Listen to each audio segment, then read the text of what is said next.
توقف ماشین کشتار جمهوری اسلامی چه وقت و چگونه ممکن است؟ نقش ما در این میانه چیست؟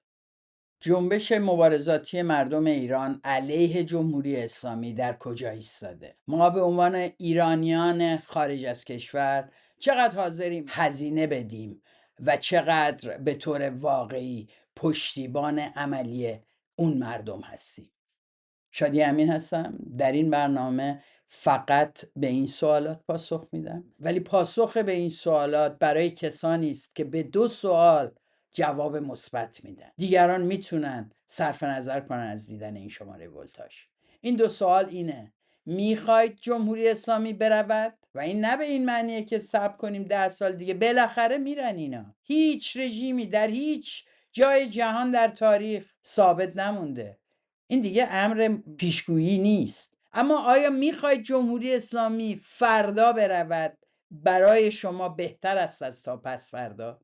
اگر چنین عجله‌ای در سرنگونی دارید و مثل مردم ایران میگید دیگه بسه، ننشستن منتظر بشن، منتظر جلسه بعدی 3 هفته بعد با دوستانشون نیستند، منتظر موضع‌گیری فلان سازمان و فلان فرد نیستند، میدونن که باید یک کاری بکنن. اگه به این سوال جواب بله میدید و سوال دوم آیا حاضرید برای اینکه این امر عملی شود هزینه بدهید؟ آیا حاضرید 2 ماه تو خونتون نباشید؟ 2 ماه کارتون رو از دست بدید؟ اگه جواب شما به این هم مثبته، بقیه برنامه میتونه برای شما باشه. جمهوری اسلامی با قطع کامل اینترنت جهان خارج رو به عنوان نظاره‌گر چشمانش رو بست تا بتونه در تاریکی و در این خفای ایجاد شده هر چه میخواد با معترضین بکنه. شلیک وسیع، کشتار وسیع، گرفتن جانهای عزیزی، گاه همه خانواده با هم. صحبت از هزاران کشته است و من میترسم از این عدد، از عدد هزاران برای تنها 2 روز و تکرارش وحشت میکنم. کسایی که میشنون بین 4000 تا 12000 آمار میذارن و گاه مینویسن 20000. اگر به اون چه که خودتون مینویسید باور دارید، به اون چه که خودتون میگید باور دارید، مسئولیت ما نسبت به این جانها چیست؟ اینا عدد نیستن. پشت هر کدوم از اینا یه زندگی خوابیده. پشت هر کدوم از اینا یک عالمه آرزو بوده. پشت هر کدوم از این اسامی و تصاویری که میبینیم یک عالمه نیاز به تغییر بوده و اینا رفتن برای اون نیازشون جنگیدن، رفتن خیابون. حتی اگر نرفتن با صدای بلند اعتراضشون رو بیان بکنن، ایستادن و در ته دل در کنار این خیابون ها اون مردم رو تشویق کردن، فیلم گرفتن فرستادن، این اعتراضات رو به جهان نشون دادن و همه اینها قربانی شلیک دیوانوار دستگاه سرکوبی شدن.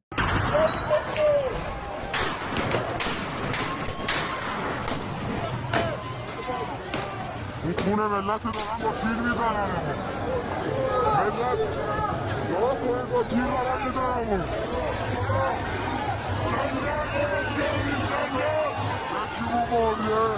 یکی مو مرده. همه حرف سر اینه که عادت نکنید به این که این همه جوون از بین ببرن و بعد بحث کنیم سر تعدادش و ببینیم 2000 تا بودن یا 4000 تا و بپذیریم که ما در قبال تک تک این جانها وظیفه مندیم، در قبال جان تک تک این بچه هایی که ببینید اینو، ببینید چجوری میرقصه.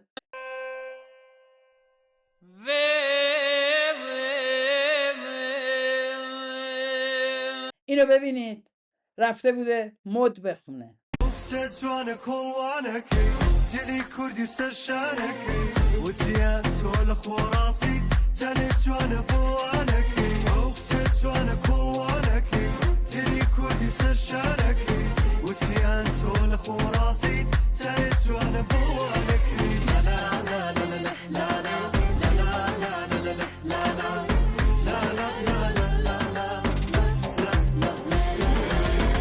توی دنیای خودش آرزوهای نوجوانی خودش آرزوی زندگی باحال داشته، بتونه سفر کنه، بتونه تو جاهای مختلف برنامه داشته باشه، نمایش بده طرح‌هاشو و همه رو ازش گرفتن. این یکی رو ببینید باشگاه داشته. به نظر من شخصی که همین الان توی جامعه ما داره زندگی میکنه 90%شون پهلوانن. کسایی که تو جامعه دارن زندگی میکنن، رو پای خودشون وای میسن، کار میکنن، دست دیگران رو میگیرن. آدم محبوبی هم بوده، یه چیزی برای خودش دست و پا کرده بوده، از یک طبقه محروم جامعه خودش یه حدی کشیده بوده بالا. این فیلم رو با هم ببینیم.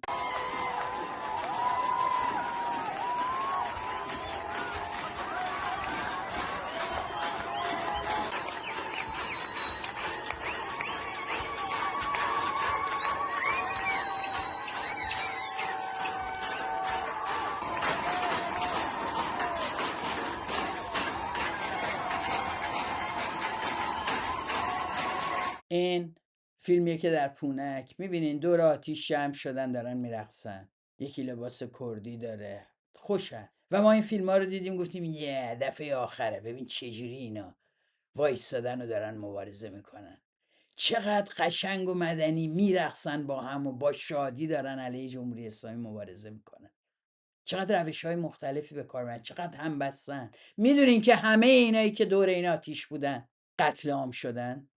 مگه نگفتیم به چقدر خوب دیگه این دفعه میریم؟ خیلی ها گفتن و اومدن تو صفحات اجتماعیشون گفتن این دفعه میریم جشن آزادی در فلانجا. همه اونایی که به اتکاب مبارزاتشون فکر میکردین جمهوری اسلامی میره و شما هم به آرزوهاتون میرسین، کشته شدن. براشون میخواین چیکار کنین؟ در عکساشون رو بگیریم دستمون در تظاهرات‌های بعدی در خیابون‌های اروپا و آمریکا؟ چقدر قاب عکس پر داریم؟ چقدر دیگه باید تهیه بکنید؟ چقدر دیگه این پوسترها بزرگتر و بزرگتر بشه؟ کی قراره تموم بشه؟ کی یاد میگیریم عادت نکنیم به دیدن عکس کشته شدگان؟ اگر ما چنین وضعیتی رو میبینیم، اگر میبینیم که چگونه سیاستمداران و رهبران کشورهای دیگر در زد و بند با جمهوری اسلامی و بخشی از اپوزیسیون مشغول معامله هستند، یعنی این جانها قرار است ابزار معامله و کارت برنده رئیس جمهور آمریکا، اسرائیل یا جمهوری اسلامی شود یا در خدمت آلترناتیو سازی قرار گیرد. اگر شمایی که معتقدید دلتون واقعا میسوزه برای اینکه این جمهوری اسلامی یک بار برای همیشه گورش رو گم کنه، اگر دلتون میسوزه که این جنبش روی اون پاهایی که ایستاده با قدرت و ماشین سرکوب نظامی جمهوری اسلامی شانسش بسیار محدوده و جهان مسیر سیاستش به سوی راست و سیاست‌های ضد بشری است. ببینید در سوریه چه میگذره، در افغانستان چه میگذره، در بسیاری کشورهای دیگه ببینید ونزوئلا چه شد، ببینید غزه چه شد. وقتی همه اینا رو میبینیم یعنی میبینیم که مکانیزم‌های بین‌المللی هم کار کردی و که میشد انتظار داشت یا عده آرزو داشتن یا جاهایی اعمال شده بود، کارکرد خودش رو از دست داده، ناتوانه. دولت‌های غربی در وجه غالب دنبال منافع خودشون، ثبات در منطقه و حفظ روابط اقتصادیشون هستن. میبینیم مردم ایران تنهایند به معنای واقعی کلمه. بهشون دروغ نگیم که کسی در بیرون مرزها در بالاترین جایگاه دولتی در بزرگترین کشور سرمایه‌داری جهان یعنی آمریکا پشت شماست، مسلح و تمام قد ایستاده. حتی اگر چنین باشد دست آخر خود اون مردم هستن که باید انتخاب بکنن و اگر میخوان که خودشون این انتخاب رو بکنن پس بار این مبارزه در وهله اول رو خود اونهاست. اما ما چی کاریم؟ ما همه این چیزها رو میبینیم، ناراحت میشیم، وصیت‌نامه و زندگی این بچه‌ها رو میبینیم، ویدیوهای آخرشون رو میبینیم، خانواده ها رو میبینیم که تو بهشت زهرا شعار مرگ بر خامنه‌ای میدن که میگن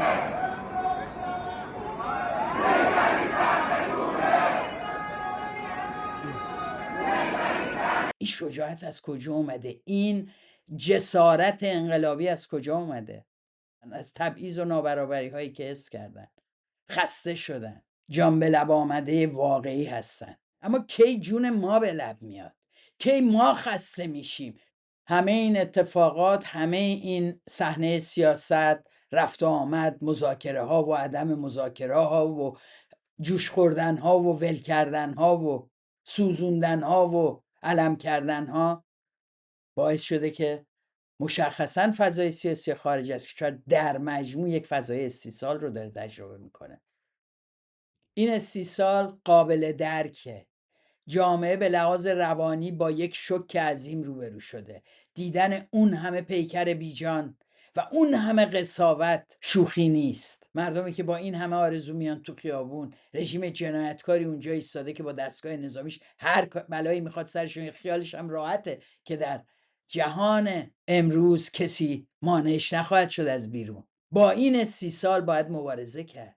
این استیصال فلج کننده به نفع مبارزات مردم ایران نیست. باید بلند شد، زور زد و دوباره با تمام قدرت اتفاقا از این جنبش حمایت کرد. دوستان عزیز، وقت زیاد نیست.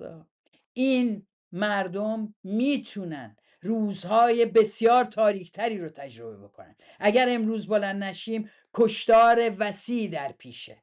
2 روز اعدام نمیکنن. عراقچی قول داد 2 روز اعدام نکنه. جمعه رو البته قول نداد، چهارشنبه و پنجشنبه رو قول داد.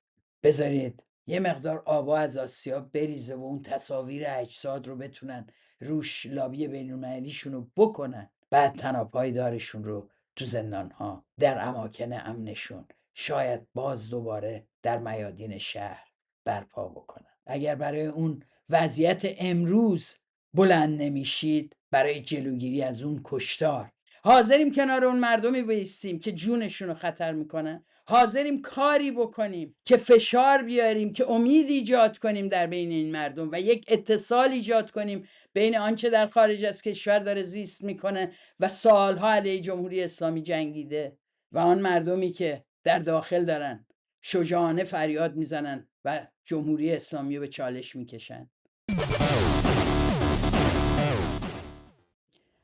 من با پیشنهاد مشخصی برای یک اقدام عملی امروز با شما حرف میزنم.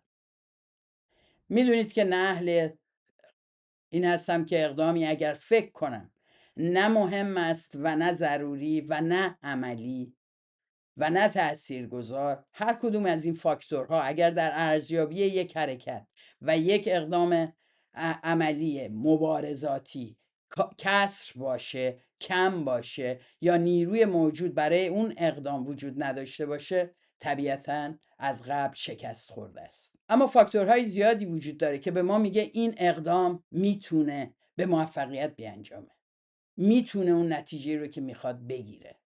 شرطش اینه که از بین 8 میلیون ایرانی خارج از کشور اگر 100,000 ایرانی، اگر 100,000 مدافع سرنگونی جمهوری اسلامی، اگر 100,000 نفر کسانی که تمام این سالها مبارزه کردن، بارها شکست این جنبش ها رو به دلایل گوناگون تجربه کردن، کسانی که تلمبار شدن اجساد رو برای بار دوم، یک بار در دهه 60 دیدن و یک بار در سال 1404، میدونند که جمهوری اسلامی در لبه پرتگاه اقدام به چنین جنایت هایی میکنه. همه موقعیتش رو ریسک میکنه برای بقا. این کار دهه 60 هم کرد، در سال 61 60. اما آیا میشه جلوشو گرفت؟ قطعاً میشه. مردم در آبدانان، در بهشت زهرا، در شهرهای مختلف در همین چند روزه نشون دادن پس از چنین کشتار عظیمی توی خیابونها، پس از چنین اعلام حکومت نظامی، پس از چنین وحشتی که در بیمارستانها و سردخانه ها و بازارهای ایران ایجاد کردن، اما مردم دارن بازم میان علیهشون شعار میدن.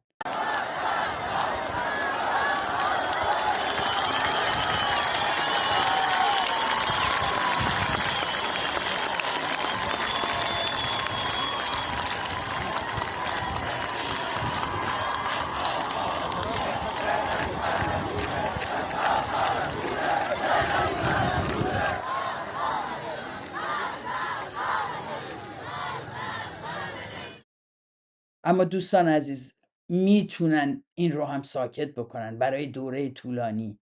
شما و ما موظفیم که هر آنچه میتونیم بکنیم. وقتی میگیم هر آنچه میتونیم بکنیم یعنی چی؟ یعنی بتونی در کلید در خونت رو ببندی و فکر کنی ممکنه 2 ماه 3 ماه اجاره بدی و هزینه اضافه بکنی، ولی همه آنچه رو که داری بذاری برای اینکه یک اقدام بزرگ و کارساز بکنی علیه جمهوری اسلامی. حاضرید این هزینه رو بدید؟ هزینه زیادی نیست. خیلی پیاده روی میکنن از این کشور به اون کشور برای یه خواسته. حاضرین بریم توی ترکیه و اونور مرز روزها و هفته ها بایستیم با یه کوله پشتی و بگیم ما میخوایم که بتونیم با اون مردم رابطه بگیریم. شما هر وقت خواستین اینترنت رو قطع کردین، تازه معلوم نیست کی وصل بشه و چگونه. شما نمیتونین اون جامعه رو از حق ارتباط با جهان بیرون هم محروم کنید. فکر کنید چقدر میخواید تو این مبارزه نقش داشته باشید. اساسا تو خارج از کشور چقدر میتونید در این مبارزه نقش داشته باشید با اوضاع کنونی. ببینید دوستان عزیز، دفعه قبل گفتم ما در مقاطعی اقدامات خیلی مهمی کردیم. سفارت گرفتیم، بابتش زندان رفتیم هفته ها، اعتصاب غذا کردیم هفته ها، بارها و بارها. روابط بین جمهوری اسلامی با کشوری که درش سفارتش اشغال شده بود دچار اختلال شده. خیلی وقتا یک رابطه اقتصادی رو برهم زدیم. همه اینها اما باعث سرنگونی جمهوری اسلامی نمیشد و نشد. کاری بزرگتر لازمه، اما ما میتونیم اگر اقدام عملی بکنیم، یعنی بگیم ما میریم اینجا، ما هم شریک اون درد و شریک اون آدمایی که هزینه میدن. من اینجا اعلام میکنم در بین اولین 1000 نفری که ثبت نام بکنن ما شروع میکنیم رفتن به طرف مرز ایران از طریق ترکیه. میگین میخوایم بریم تو؟ بله، حقمونه، حق ماست که وارد شیم. جمهوری اسلامی چه خواهد کرد؟ تعداد کم باشه استقبالم میکنه، تعداد زیاد باشه راه نخواهد داد. ما یک معضل بین المللی ایجاد میکنیم. فکر نکنین اینا نشده در تاریخ، این اقدامات نبوده. شما در مبارزات اجتماعی هر جایی نگاه کنین از این نوع کارا شده. من حرفم اینه اگر 100,000 نفر از خارج از کشور، آدم هایی که تو این روزها گفتن ما جونمون رو میدیم، گریه کردیم برای این وضعیت، ما درد کشیده دهه ها هستیم، دیگه نمیتونیم این تکرار رو تحمل کنیم. اگر ما این کار رو بکنیم ببینید چه امیدی تو اونور ایجاد میشه. من یادمه که ما سفارت جمهوری اسلامی در لندن رو اشغال کرده بودیم و یک در واقع اسکاندال بین المللی شده بود و جمهوری اسلامی درگیر این بود که چه بکنه با اشغال کنندگان. به هر شکل زندان رفتیم، تمام رسانه‌ها می‌نوشتن، همزمان در کشورهای دیگه اقدامات مشابهی شده بود که اون موقع اینترنت نبود، این موقع انقدر اخبار نمی‌آمد و یک سازمان مهم، هواداران سازمان شریکای فدایی خلق ایران ریختن و این اماکن رو اشغال کردن. ترس ایجاد کرده بود از ایرانیان خارج از کشور برای اینکه در دفاع از مردم خودشون اینجا کاری میکنن. اما چیزی که من بعدها از یکی از دوستان عزیزم که زندان بود در اون موقع شنیدم، در سال 63، میگفتش که یه کفشی آورده بودن تو زندان، یکی از خانواده‌ها یه کفش داده بوده برای زندانی یا یه وسیله‌ای داده بوده و توی این روزنامه، اینا روزنامه‌ها که میرسیده همه رو میخوندن و خیلی براشون جالب بوده، روزنامه بیرون نمیرسیده اون موقع توی زندان، و میگفت توی اونجا یه خبر بود که ما دیدیم که ضد انقلاب به سفارت جمهوری اسلامی حمله کرده و اینا دستگیر شدن و غیره و عنوان کردن که به اعتراض به شکنجه و اینا دارن به دشمن علیه جمهوری اسلامی آتو میدن. بچه این خبر رو اینا خونده بودن و متوجه شدن بودن که کسانی در خارج از کشور هستن که میدونن ما اینجا داریم چی میکشیم و میگفت این روزنامه دست به دست میشد و همه خوشحال بودیم. شما تصور کنین یک لحظه که توی اون فضای اختناق، اون فضایی که دوباره خدای دهه 60 رو زنده کردن، برای کسایی که تجربه منو دارن میدونن چی دارم میگم. میخواین این در تکرار شه؟ میخواین بشینین کشف کنین چند تا مثل نیکا توشه، چند تا مثل روبینا توشه، چند تا دیگر رو میکشن که شما هی بگین حیف، چه دستگلایی بودن، بیچاره مادراشون، بیچاره پدراشون، بیچاره بچه هاشون. چقدر دیگه میخواین بگین؟ شرم نمیکنین از این تکرار عزاداری؟ فکر نکنید دارم بی خود میگم، دوستانی که من از نزدیک میشناسن میدونن ما بدون یک اقدام عملی، دوستان عزیز، امروز نهایت کاری که میتونیم بکنیم گفتمان سازی تو عرصه سیاسته، اونم توش ضعیفی. اگه اونم یه عده خوب دارن میکنن بگن ما نمیتونیم استثنا در اون اکسیون باشیم چون همش داریم کار میکنیم، باشه 4 نفرم اینجوری حذف شن. اما بقیه به طور جدی باید فکر کنن، حاضرن از در خونشون بیان بیرون، یک هزینه ای رو تقبل بکنن، حتی قرض بکنن و پاشن این اقدامو بکنن تا بعدن بتونین بگین ما تا مدام مرز رفتیم، اونجا ایستادیم، فریاد زدیم، اونجا رو نظم، اونجا رابطه بین کشورها، جهان داشت به ما نام که همه چی رو به هم زده بودیم با یه حضور ساده. نرفته بودیم اونجا چیزی خراب بکنیم، نمیخواستیم به کسی آسیبی بزنیم. عین خود تظاهر کنندگان و معترضین تو ایران رفتیم اونور وایستادیم و این باعث شکل‌گیری یک امید و اعتماد مجدد بین 2 بخش ایرانیان زخم خورده این دهه‌ها شد و از دل اون جنبش تازه‌ای تو ایران سر برآورد. میشه؟ بله میشه. اگر فانتزی جهان بهتری رو تو خودتون حکش کرده باشین، بعد میبینین اون روزها رو، وقتی بهش فکر میکنین میبینین اون جمعیت رو کنار مرز، میبینین پلیس ترکیه رو دور و برش میبینین، خبرنگارا رو میبینین که اومدن اونجا، میبینین که شما عاملیت دارین، میبینین که شما دارین کاری میکنین و البته تمام تلاشتون رو میکنین که این کار موفق باشه. همونطور که تظاهر کننده های معترض در تمام این سالها به همین امید رفتن. اونا رو تنها نذارید. موضوع اینه که ما چجوری میتونیم اون جامعه رو از اون تاریکی، از کنار اون همه پیکرهای کشته شده، میتونیم دوباره کمکشون کنیم که با امید و اطمینان بیشتری بلند شن.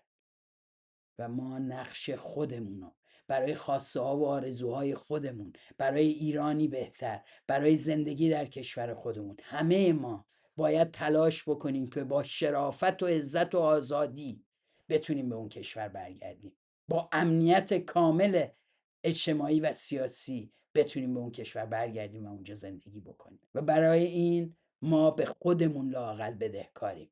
مردم رو وامدار خودمون نکنیم، برای خودمون و آرزوهایی که از ما گرفتن قدم برداریم.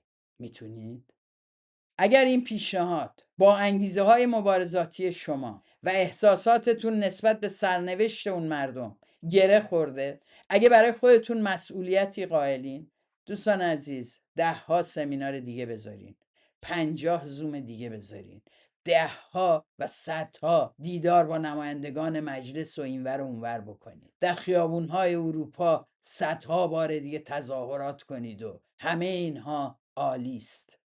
اما اون کاری که قراره بشه تا مردم بدونن که خارج از کشور درست در کنار اونها اومده بیسته، و اگر تازه نهادهای مدنی و سیاسی درون جامعه از احزاب کرد و آذربایجانی گرفته تا بلوچ و عرب و بقیه نهادهای سیاسی مدنی در ایران مثل کانون نویسندگان، مثل تشکل‌های مدنی و فرهنگی سیاسی، همه اینها تازه اگه پشت این قضیه رو بگیرن و شروع به تبلیغات گسترده بکنن، هر دو سوی این مرز میتونه جایی برای دفع کردن جمهوری اسلامی باشه. هر دو سوی این مرز میتونن متحدن شاید اون تیشه آخر رو به ریشه جمهوری اسلامی بزن. نکته دیگه این که ما وارد یک عمل دست جمعی و متحدانه میشیم، اقدامی که به ما قدرت خیلی خیلی زیادی میده. به جمهوری اسلامی فشار وحشتناکی خواهد اومد، برای اینکه این عده‌ای که پشت مرزها ایستادن با شعار این که ما میخوایم وارد مرزها شیم، همه با هم، ایران خانه ماست، میخوایم برگردیم، بس دیگه، همه عزیزانمون تو ایران کشته شدن، از بین رفتن، فوت کردن، ما زندگی نکردیم، میخوایم برگردیم. میتونین اینو بگین و با این ایده فشار بیارین تا نهادهای بین‌المللی، افکار عمومی، مشخصا افکار عمومی مترقی که بسیار رول بزرگی میتونه بازی کنه در برهم زدن توازن تو سطح جهان، آنچه که امروز به نفع جمهوری اسلامی است، به همش بزنه، به نفع مردم، به نفع خواسته های مردم. اگر شما خواست سرنگونی جمهوری اسلامی رو به عنوان یک مانع جدی برای رسیدن به دموکراسی و عدالت اجتماعی تو قلبتون حک کرده باشه و این آمال براتون دائم موتور محرکه زندگی سیاسیتون باشه، بعد امروز میتونین به این موضوع فکر کنین و تصاویر این راهپیمایی رو ببینید.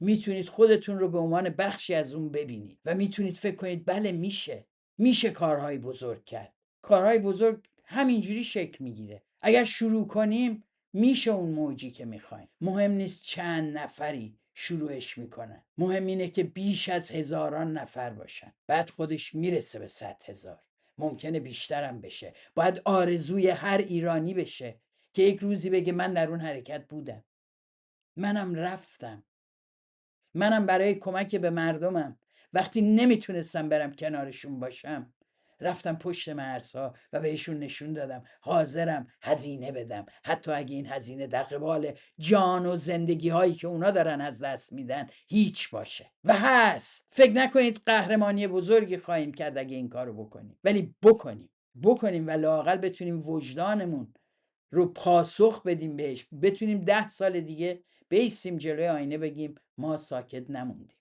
3 هفته گذشته نه باید تکرار شود. 3 هفته گذشته باید پایان عمر جمهوری اسلامی رو خبر بده. 3 هفته گذشته باید خشم ما رو اونقدر عمیق کرده باشه که بلند شیم و این بلند شدن در شرایط امروز جهان به لحاظ سیاسی هیچ چیزی نیست جز یک اقدام جمعی گسترده که امکان رویارویی باهاش رو محدود بکنه و امکان پیروزی این حرکت رو بالا ببره.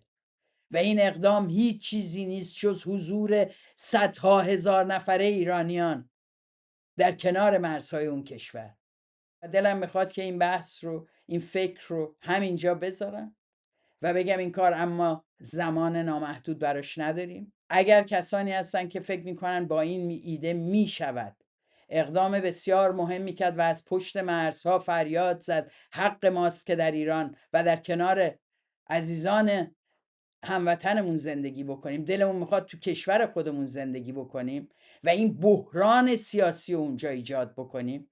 صحبت از بحران سیاسی من دارم کنم، یعنی مقاومت کنیم برای ماندن در اونجا. هرچه باد سختیهاش، جزئیاتش، همه موضوعاتی است که بعداً میشه سرش دقیق تر حرف زد. اما گفتم وقت نیست.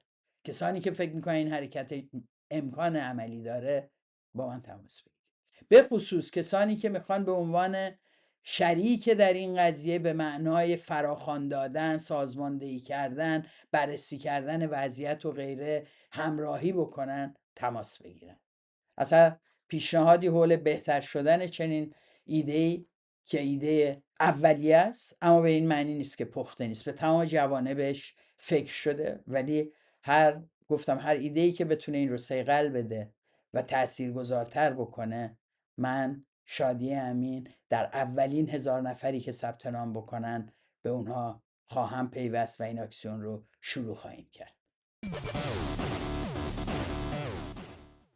ممنون از شما که تا این لحظه با من بودین. اگر اولین بار بود در کانال هستید لطفاً دکمه سابسکرایب رو بزنید و عضو کانال شید. چنانچه بضاعت مالی دارید برای پخش این برنامه روی ماهواره دکمه جوین رو بزنید و هر مقدار که میتونین برای این امر کمک کنید. ممنون از شما و این بار ازتون میخوام ولتاژ رو مثل همیشه دوست داشته باشید.